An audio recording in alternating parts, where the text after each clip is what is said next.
बिस्मिल्लाहिर्रहमानिर्रहीम अस्सलाम वालेकुम। इस जंग का सबसे बड़ा झटका जो आज इसराइल को लगा है, जो अब तक का सबसे खतरनाक झटका, जिसमें गालिबन इसराइल के 35 फौजियों की जाने का इस वक्त खदशा है, क्योंकि जो 100% कंफर्मेशन है वो जैसे ही पूरा ऑपरेशन कंप्लीट होगा वो हमास की जानिब से जारी की जाएगी। हुआ ये है कि इसराइल के फौजी जा रहे थे एक जगह पर नॉर्दर्न गाजा में, यानी ये जमीन के ऊपर जा रहे थे और ऑपरेशन के लिए आगे बढ़े थे। अचानक एक टनल से निकल कर आते हैं हमास के लोग और उन्होंने निकल कर जाकर एग्जैक्टली इसराइल के जितने यानी 35 फौजी थे और वहां पर टैंक थे, बुलडोजर थे, सब पर धावा बोल दिया, हमला कर दिया। तकरीबन इस वक्त 10 से 15 के करीब तो मारे जा चुके हैं, जख्मी हैं, लेकिन गालिबन ये भी सूरत हाल पैदा हो सकती है कि उन्होंने बहुत सारों को जिंदा पकड़ लिया हो। ये भी पॉसिबिलिटी है कि सारे मारे गए हों और ये भी पॉसिबिलिटी है कि उनमें से बहुत सारे जख्मी हैं। लेकिन ये इतना बड़ा सरप्राइज हमला था, इतना बड़ा सरप्राइज हमला था कि जब से ये जंग शुरू हुई है इजराइल पर इससे बड़ा हमला इस लेवल का नहीं हुआ होगा। देखिए, पहले जितने फौजी मारे गए उन्होंने कहा जी 300 से ज्यादा, वो अलग चीज है। ग्राउंड पर जो इतना बड़ा झटका है और इतना बड़ा हमला है कि उनके बुलडोजर तबाह हो गए हैं, उनके टैंक्स तबाह हो गए, उनके हथियार उन्होंने पकड़ लिए हैं मारकर, वो तमाम के तमाम कब्जे में आ गए हैं। देखिए, ये जो टनल्स हैं, आप देखना चाहते हैं किस तरह के हैं। ये रूस का एक रिप्रेजेंटेटिव गया हमास के पास और आप देखिए उन्होंने उसको उतारा, उसके कैमरामैन को उतारा और कहा टनल के अंदर जाओ, जो सुरंग है ये कोई आम सुरंग नहीं है जिसको लोग समझ रहे हैं कि जी वो खोदा निकल गया। नहीं, ऐसा नहीं है। ये ऊपर से आपको बंद नजर आती है और आप उसको जज ही नहीं कर पाते।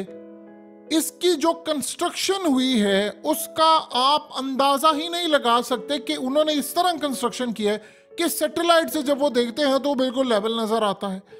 और उसके बाद इन्होंने प्लान किया था कि हम इस टनल के अंदर गैस छोड़ेंगे। अब आप बताइए जरा, इस टनल को देखकर आप क्या इजीली जज कर सकते हैं?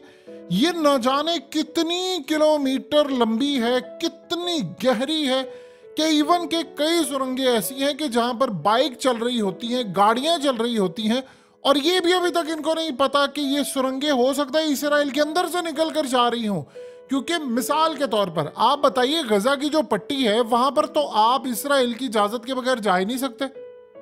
तो अगर आप उनकी इजाजत के बगैर जा नहीं सकते, ऑपरेशन नहीं कर सकते, तो फिर टनल जो है वो नीचे से गुजर कर लिबनान जाकर फिर आगे वो न जाने कहां से जाकर ईरान तक जाता है। अभी तक ये बात इनको समझ नहीं आ पाई। ये कहते हैं जी उनके पास असला है, फलाना है। अभी तक तो ये खबर आई कि जी अमेरिका का जो असला वो इस्तेमाल करते हैं जो ब्लैक मार्केट से। सवाल ये पैदा होता है कि गजा के अंदर वो असला भेजा किसने था, वो आया किससे ना था, वो टनल कहां से कहां जाते।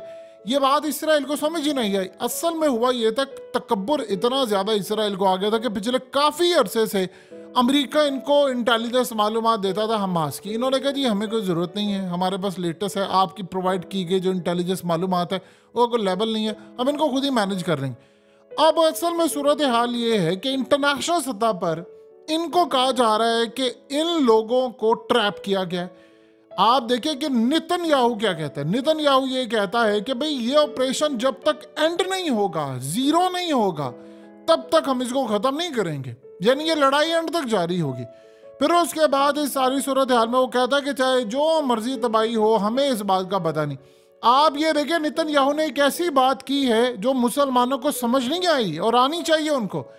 उसने कहा है कि ये लैंड हमारा था, हमें 2000 साल पहले और उसके बाद निकाला गया। और उसने कहा कि 7वीं सदी के अंदर यानी एडी हमें अरबों ने यहां से निकाला था और हमारे लैंड पर कब्जा किया था। इमेजिन कर लीजिए जरा वो क्या कह रहा है, समझे इस बात को।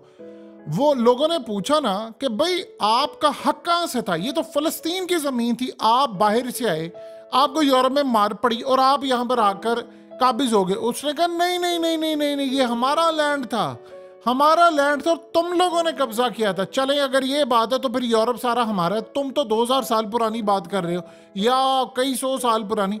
ये 550-600 साल पहले हम तो यूरोप के अंदर किंग थे, यूरोप सारा हमारा था। ये 1000 साल से तो हिंदुस्तान हमारा था। छोड़ो उस बात को।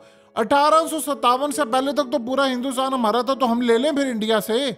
यानी इस सारी सूरत हाल में बदमाशी है। कल को आपके जी फलाना उसका था, फलाना उसका था, उसने कब्जा कर लिया। ये तो फिर बरतानिया भी कहेगा जी आज से तकरीबन 100-150 साल पहले पूरी दुनिया में मेरी हुकूमत थी, आज से काफ़ी देर पहले। यानी आप नाइजीरिया देख ले, दूसरी जगह देख ले, तो वो कहेगा जी मेरी हुकूमत थी।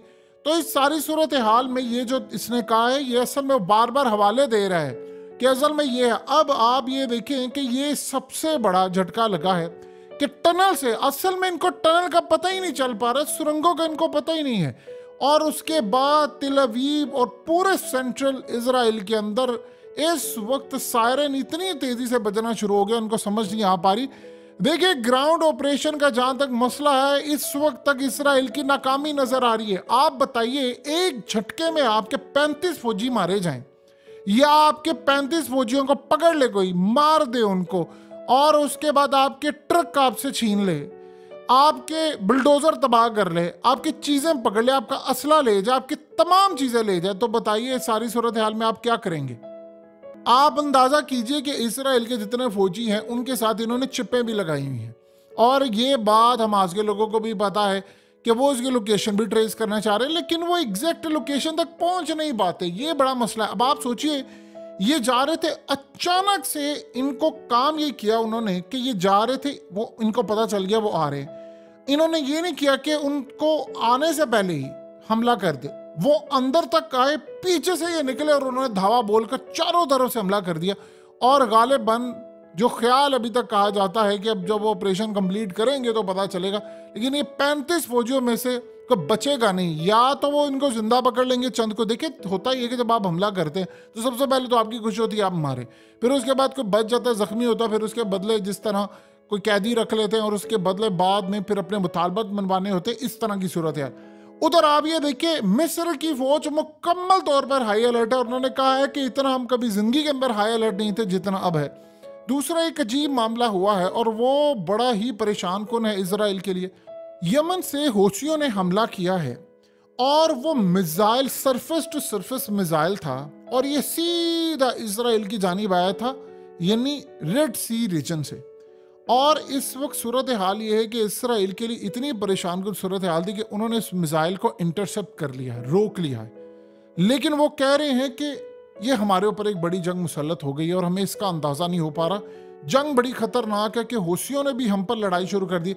अब वो प्लान कर रहे हैं कि हमने इसका जवाब देना है। अब सवाल ये है कि वो कैसे हमला करेंगे, वो जवाब कैसे देंगे, ये एक सूरत हाल है। क्योंकि एक तरफ तो आप अगर देखें कि उनके 35 फौजी गालिबन मारे गए हैं या पकड़े गए हैं और इस सूरत हाल में घात लगाकर उनको पकड़ा गया, यहाँ पर वो हमला हो रहा है, उधर से आप देखें हमास उनके काबू में नहीं आ रही।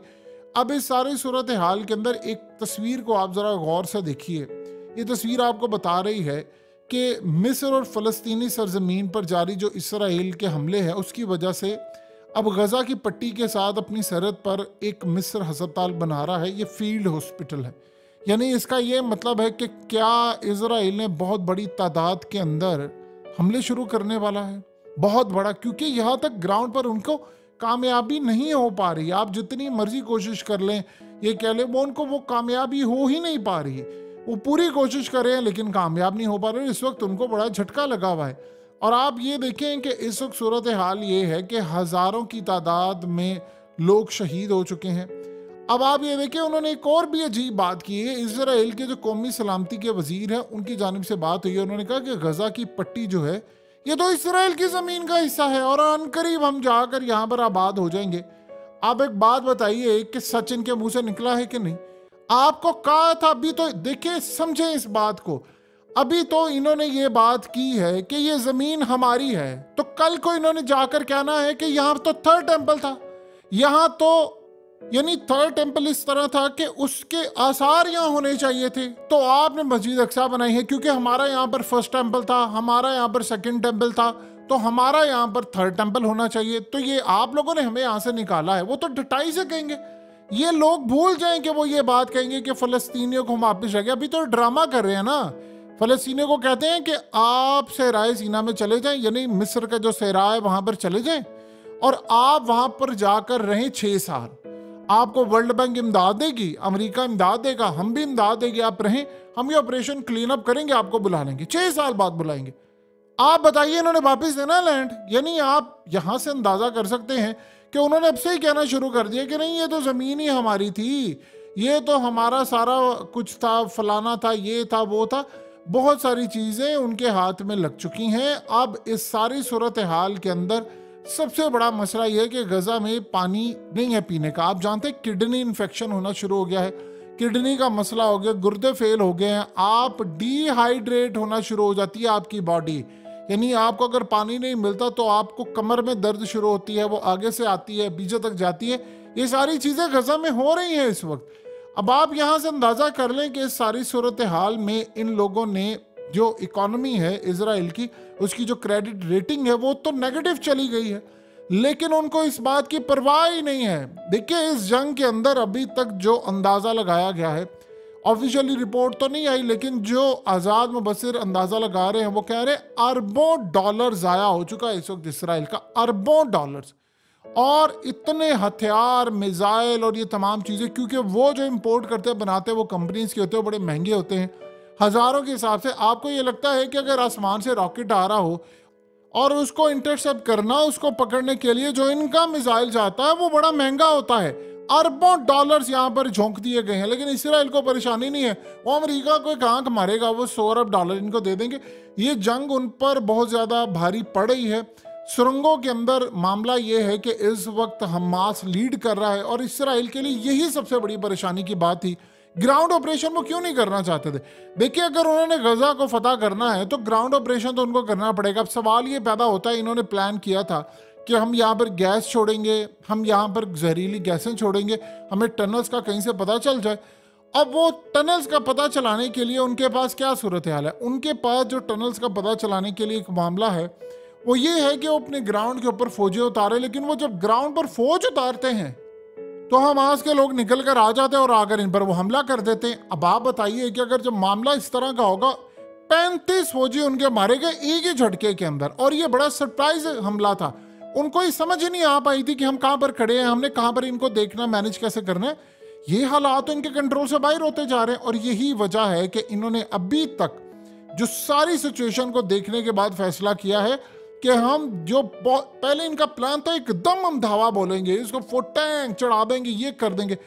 आप अंदाजा नहीं लगा सकते इनके कितने महंगे महंगे टैंक्स तबाह हुए हैं। इनकी इस वक्त इकोनॉमी बुरी तरह तबाह हो रही है। जाहिर बात है टूरिज्म खत्म हो गई है, इजराइल के अंदर टूरिज्म नहीं आ रही, इन्वेस्टमेंट रुक गई है और बहुत सारी इकोनॉमी उनकी, स्टॉक मार्केट गिर रही है, करेंसी उनकी गिर रही है। 30 अरब डॉलर अगर खाली हम बात करें तो बाकी तो बातें ही छोड़ देना। गालिबन अब तक जो कहा जा रहा है जी 50 से 60-70 अरब डॉलर के करीब इनका लॉस हुआ है, उसमें 30 अरब डॉलर तो वो वाले भी आप डालें ना जो इन्होंने इजराइल की जो शेकल करेंसी है वो गिर गई थी, उसको स्टेबल करने के लिए 30 अरब डॉलर निकाले हैं और ओपन मार्केट में फेंके हैं। तो 30 अरब डॉलर तो खाली यही नुकसान आप कह लें, तो बाकी तो सूरत हाल का आप अंदाजा ही नहीं लगा सकते। जाहिर सी बात है अगर 30 अरब डॉलर वो इनके पास होते तो ये किसी और चीज़ में इस्तेमाल करते। अब सिर्फ करेंसी को स्टेबल करने के लिए ओपन मार्केट में फेंके। अब देखिए ये जंग है बड़ी लंबी। अभी तो लेट से अगर इजराइल ये कहता है कि हमने हौसियों पर जाकर हमला करना है यमन के अंदर, तो वो हमला कैसे करेंगे? ये एक बड़ा अजीब सवाल है। सवाल ये पैदा होता है कि वो अमेरिकी हमला करेंगे जाकर, अगर अमेरिका करेगा फिर तो बड़ी जंग है। क्या इसराइल खुद स्ट्राइक करने के लिए जाएगा? ये भी एक बड़ी अजीबोगरीब सूरत हाल है और आप इसका अंदाजा नहीं कर सकते। ये यहाँ बात किस तरह लोगों को समझ आएगी कि ये मुसलमानों के घरों तक जंग लेकर आना चाहते हैं। अगर कोई ये समझ रहा है कि ये बरसगीर के अंदर जंग नहीं आएगी, यूरोप में नहीं जाएगी, मिडिल ईस्ट में नहीं जाएगी, अगर ये जंग ना जारी होती तो चाइना अपने मैप से इसराइल को निकालता? बताइए, चाइना निकालता? उसको पता है कि ये बड़ा घिनौना प्लान है, तभी तो उसने मैप से निकाल दिया है। और यही वजह है कि इसीलिए तो पुतिन चीख रहा है और मुसलमानों को कह रहा है बचा लो अपने आप को, तुम्हारे सर पर तबाही खड़ी है और अगर तुमने ना बचाया तो तुम्हारा बचना कुछ नहीं है। मुसलमानों को ये बात समझ आ जाए तो क्या ही बात है।